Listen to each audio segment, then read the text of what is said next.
Мои милые, всем большой привет! В сегодняшнем видео я раскрою еще один секрет на тему, как отрастить ногти в домашних условиях. И сегодня мне понадобится вареное яйцо, точнее скорлупа от яйца, которая богата кальцием. Скорлупу от яйца необходимо отделить от пленочки и затем превратить в такую мелкую стружку в порошок. Когда все у нас готово и скорлупа от яйца превратилась в такой волшебный порошок, то этот порошок можно добавлять в любимые ванночки для роста и укрепления ногтей. Добавление такого ингредиента, как скорлупа, еще больше укрепляет ногти и стимулирует их рост.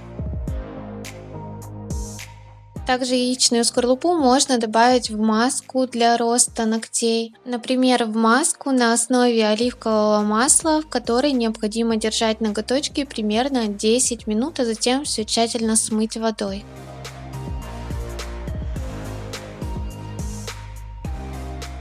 И еще один вариант – смешать вазелин и яичную скорлупу. Нанести этот состав на ногти и закрыть на 10 минут пищевой пленкой.